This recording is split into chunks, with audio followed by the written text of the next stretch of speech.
Hello दोस्तों, कैसे हैं आप सब? उम्मीद करती हूँ आप बहुत अच्छे होंगे।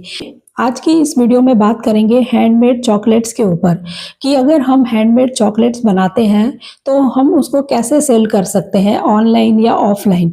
तो सारी डिटेल में बात करते हैं क्योंकि ये भी एक फूड प्रोडक्ट है, तो लीगल और सेफ तरीके से ही आप काम करें तभी आप इसमें वर्क कर सकते हैं। तो इसीलिए इसको डिटेल में जानना ज़रूरी है। तो आज की वीडियो में सभी पॉइंट्स को कवर करने की कोशिश करते हैं। नंबर 1 है, अगर आप हैंडमेड चॉकलेट्स बनाते हैं तो इसको सेल करने के लिए क्या सबसे ज़्यादा ज़रूरी है? तो नंबर 1 पर है FSSAI लाइसेंस। ये आपके पास होना चाहिए क्योंकि चॉकलेट भी एक फूड प्रोडक्ट है, तो ये लाइसेंस आपको लेना होगा। तो अब जानते हैं कि ये लाइसेंस जो है वो कैसे वाला होना चाहिए। तो बेसिक लाइसेंस आप ले सकते हैं। तो आप होम लेवल स्मॉल बिजनेस के लिए FSSAI बेसिक रजिस्ट्रेशन करवा सकते हैं। ठीक है, इसके लिए आपको डॉक्यूमेंट्स क्या क्या रिक्वायर्ड रहते हैं। इसमें आधार कार्ड आपको चाहिए होगा, पासपोर्ट साइज फोटोग्राफ आपको चाहिए होगी, किचन मेकिंग प्लेस का एड्रेस प्रूफ आपको चाहिए होगा और प्रोडक्ट की लिस्ट आपको चाहिए होगी। जो भी आप हैंडमेड चॉकलेट्स बनाते हैं उनकी लिस्ट आपको चाहिए होगी। इसकी जो फीस होती है अप्रॉक्सीमेटली 100 रुपीज़ ईयर की होती है और इसकी जो वैलिडिटी होती है 1 से 5 साल की होती है। फिर उसके बाद आपको फिर रिन्यू करवाना होता है। तो इसका जो अप्रूवल टाइम होता है वो 7 से 15 दिन होता है। 7 से 15 दिन के बीच में आपको अप्रूवल मिल जाता है। ये लाइसेंस जो है आप ऑफलाइन सेल करें या ऑनलाइन सेल करें, दोनों के लिए मैंडेटरी होता है। तो पहला पॉइंट है, इसको आपको अच्छे से समझना है। ठीक है। नंबर 2 है पैकिंग एंड लेबलिंग रूल्स क्या होते हैं उसको समझना जरूरी है। चॉकलेट्स के जो पैकेट्स होंगे उस पर लिखना जरूरी होता है क्या क्या, ब्रांड नेम यानी कि अपने बिजनेस का नाम उसमें लिखना है आपको, प्रोडक्ट नेम लिखना है यानी कि हैंडमेड चॉकलेट, इंग्रेडिएंट की लिस्ट लिखनी है क्या इसमें इस्तेमाल किया है, नेट वेट उसका लिखना होता है, मैन्युफैक्चरिंग डेट आपने लिखनी होती है, FSSAI लाइसेंस नंबर आपने लिखना होता है, वेजिटेरियन लोगो आपने लगाना होता है ग्रीन कलर का, मेड बाय एंड एड्रेस लिखना होता है। यानी कि चॉकलेट को पैक करने के लिए जो लेबलिंग होती है उस पे ये सारी चीज़ें आपको लिखनी होती हैं। तो ये करना पड़ता है। यानी कि चॉकलेट को आप जिसमें पैक करेंगे उसके ऊपर ये सारी चीज़ें मेंशन होनी चाहिए, यानी ऐसी लेबलिंग आपको करनी चाहिए। ठीक है, क्योंकि बिना लेबल के चॉकलेट्स जो है वो मार्केट्स में आप नहीं बेच सकते। इस बात का आपको ध्यान रखना होगा क्योंकि अगर कंप्लेंट हो गई या उनको पता लग गया तो ये सारे चॉकलेट्स वो हटा देंगे मार्केट से। तो इसलिए ये सब चीज़ें आपको फॉलो करनी होती हैं अगर आप कोई भी फूड प्रोडक्ट बनाते हैं। ठीक है। नेक्स्ट है GST रजिस्ट्रेशन। ये कब जरूरी होता है? अगर हम सिर्फ लोकल सेलिंग करते हैं और टर्नओवर 40 लाख से कम है तब GST मैंडेटरी नहीं होता। तो अगर आप लोकल ही कर रहे हैं, छोटा छोटा बेच रहे हैं तो उसके लिए मैंडेटरी नहीं है GST। और टर्नओवर भी आपकी जो है 40 लाख से कम है तब आपको जरूरी नहीं है GST। लेकिन आप 40 लाख से ऊपर की सेल कर लेते हैं तब GST रिक्वायर्ड होता है। यानी कि बिगनर लेवल पर अगर आप लोकल मार्केट के अंदर चॉकलेट्स को सेल करते हैं और आपकी जो टर्नओवर है वो 40 लाख से कम है तो आपको GST नहीं लेना है, रिक्वायर्ड नहीं है। ठीक है। लेकिन अगर आप बिगनर लेवल पर ही हैं लेकिन आप अमेजोन या फ्लिपकार्ट के थ्रू बेचना चाहते हैं इसको, तब आपको GST रिक्वायर्ड होगा। इस बात को आप नोट कर लीजिए। अब बात करते हैं कि हम हैंडमेड प्रोडक्ट बनाते हैं, हमारे चॉकलेट का हमारे पास नाम भी है यानी कि बिजनेस का नेम भी है और हमारे पास लाइसेंस भी है और ये सब चीज़ें हम फॉलो करते हैं। तो हमें इसको स्टार्ट कैसे करना चाहिए बेचने के लिए, यानी आप बिगनर्स हैं तो स्टार्ट कैसे करना चाहिए? तो स्टार्टिंग में आपको ऑफलाइन ही इसको सेल करना चाहिए। ऑफलाइन के लिए आप सबसे पहले लोकल ऑर्डर्स लें, यानी कि आप अपने फ्रेंड से, रिलेटिव से ऑर्डर्स ले सकते हैं। बर्थडे या एनिवर्सरीज को कवर कर सकते हैं, वहां पर इसको सेल कर सकते हैं। बल्क में गिफ्ट को रेडी कर सकते हैं, यानी कि किसी का कोई फंक्शन है, कोई ओकेजन है, उनके लिए आप काफ़ी सारे यानी बहुत सारे जब आप बनाते हैं तो वो बल्क ऑर्डर होता है, तो वो ऑर्डर्स भी आप ले सकते हैं। यानी किसी भी फंक्शंस को आप कवर करते हैं तो अब आपको ऑर्डर्स मिल सकते हैं। तो लोकल आपको पहले ऐसे ही स्टार्ट करना चाहिए। इसके लिए आप अपने ब्रांड की प्रमोशन कर सकते हैं, व्हाट्सएप पर स्टेटस डाल सकते हैं, सोसाइटीज़ या कॉलोनी के अंदर ग्रुप में आप इसको भेज सकते हैं, विजिटिंग कार्ड के थ्रू लोगों को बता सकते हैं। तो अपने बिजनेस को प्रमोट करने का ये स्टार्टिंग लेवल है, इसी तरह से आपको स्टार्ट करना चाहिए। लोकल शॉप या बेकरीज पे आप टाई अप कर सकते हैं, जैसे कि कोई बेकरीज की शॉप्स हैं आपके आसपास, वहाँ पर आप अपने चॉकलेट्स दे सकते हैं, गिफ्ट शॉप पर दे सकते हैं, स्वीट शॉप पर रखवा सकते हैं। यानी कि इन शॉप्स के ऊपर आप अपने चॉकलेट्स को रखवा सकते हैं। वहाँ से कस्टमर जब परचेज करेगा तब आप उसका कमीशन शॉपकीपर को दे सकते हैं, या फिर शॉपकीपर अगर आपसे परचेज ही कर ले तो अगर इनको लगता है कि आपके चॉकलेट्स अच्छे हैं तो वो परचेज भी कर सकते हैं और फिर वो डायरेक्ट बेच सकते हैं। कई तरीके से आप उनके साथ टाई अप कर सकते हैं, तो ये सबसे बेस्ट रहता है क्योंकि वहाँ पर ऐसी चीज़ें बिकती हैं, बेकरीज हो गई, गिफ्ट शॉप हो गई या कोई स्वीट की शॉप्स है, यहाँ पर आप चॉकलेट्स को रख सकते हैं। ठीक है, अगर वो परचेज नहीं भी करते तब वो जब कस्टमर परचेज कर लेगा उसका कमीशन आप शॉपकीपर को दे सकते हैं।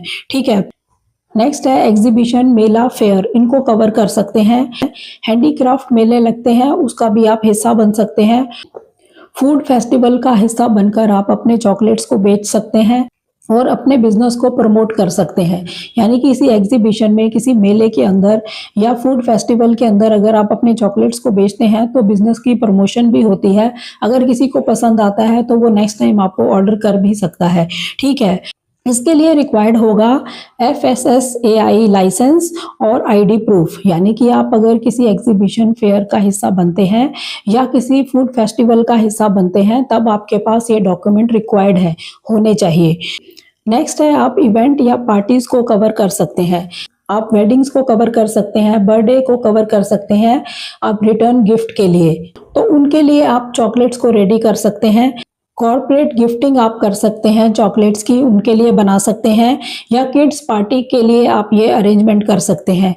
यानी कि ऐसे ओकेजन्स का अगर आप हिस्सा बनते हैं तब आपके जो चॉकलेट्स हैं, हैंडमेड चॉकलेट्स हैं, उनकी प्रमोशन होगी और वो बिकेंगे भी। ठीक है, अब बात करते हैं कि अगर हम अपने हैंडमेड चॉकलेट्स को ऑनलाइन सेल करना चाहते हैं तब हमारे लिए कौन से प्लेटफॉर्म बेटर रहेंगे। तो बिगनर्स के लिए जो सबसे बेस्ट रहते हैं प्लेटफॉर्म, स्टार्टिंग लेवल पर आपको इंस्टाग्राम को इस्तेमाल करना चाहिए, फेसबुक को इस्तेमाल करना चाहिए, व्हाट्सएप ग्रुप को इस्तेमाल करना चाहिए।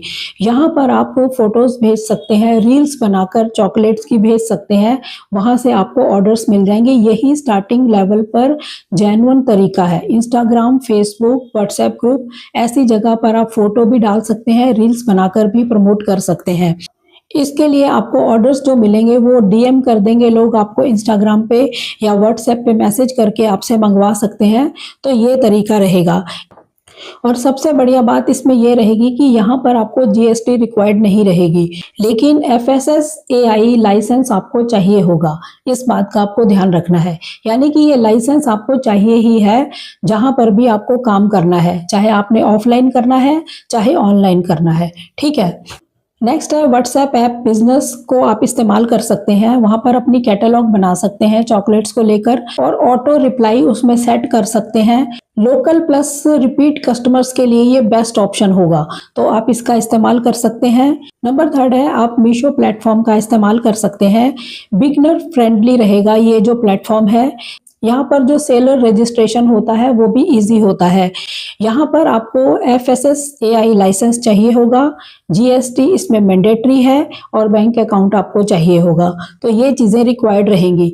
तो मान के चलिए कि अगर आप ऑनलाइन इसको सेल करना चाहते हैं तो GST रिक्वायर्ड ही रहेगा। ठीक है, लाइसेंस तो आपको चाहिए ही, GST भी आपको चाहिए होगा।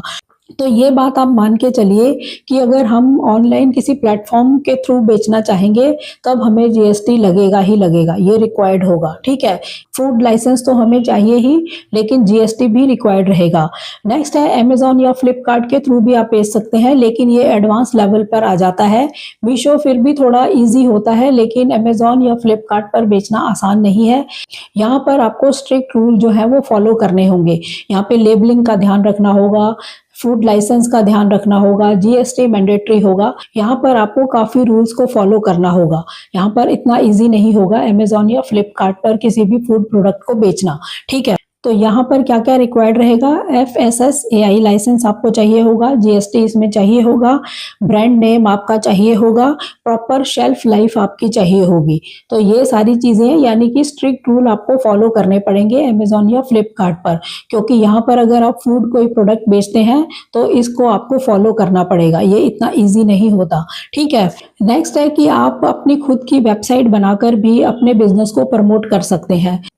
ये फ्यूचर के लिए बेस्ट ऑप्शन होगा, क्योंकि अपनी खुद की वेबसाइट जो होती है वो आपका खुद का एक ब्रांड होती है, आपके ब्रांड को प्रमोट करती है।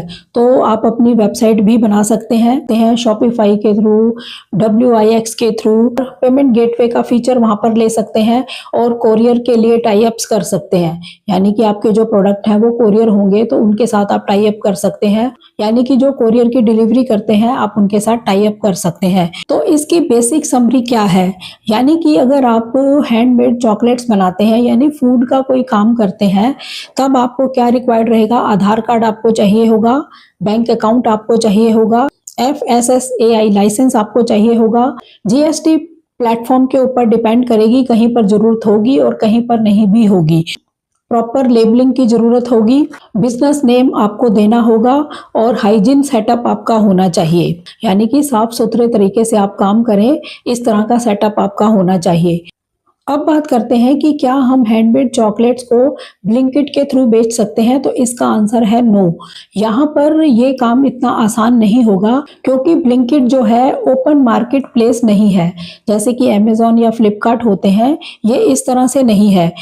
यहाँ पर सिर्फ अप्रूव्ड ब्रांड्स होते हैं, जो मैन्युफैक्चरर होते हैं या डिस्ट्रीब्यूटर्स होते हैं, वही अपने प्रोडक्ट को सेल कर सकते हैं। तो बिगनर लेवल पर आप ब्लिंकिट के थ्रू ये काम नहीं कर सकते, और इसमें जो डॉक्यूमेंट की रिक्वायरमेंट होती है वो भी काफ़ी टफ होती है, ठीक है। अब बात करते हैं कि हमारे को सबसे ज़्यादा बेस्ट कौन से फिर प्लेटफॉर्म रहेंगे। तो स्टार्टिंग में अगर आप स्टार्ट कर रहे हैं इसको बेचना, तब आपको इंस्टाग्राम के थ्रू अपना प्रमोशन करनी चाहिए, फेसबुक के थ्रू करनी चाहिए, व्हाट्सएप बिजनेस के थ्रू करनी चाहिए, लोकल बेकरीज के साथ आप टाई अप कर सकते हैं, एग्जीबिशन या फेयर का हिस्सा आप बन सकते हैं, मीशो के थ्रू कर सकते हैं। अमेज़न या फ्लिपकार्ट जो है ये थोड़ा एडवांस लेवल पे आ जाता है, इसको आप बाद में सोच सकते हैं, लेकिन स्टार्टिंग लेवल पर इसको ना सोचें। ब्लिंकिट तो बिगनर्स के लिए है ही नहीं।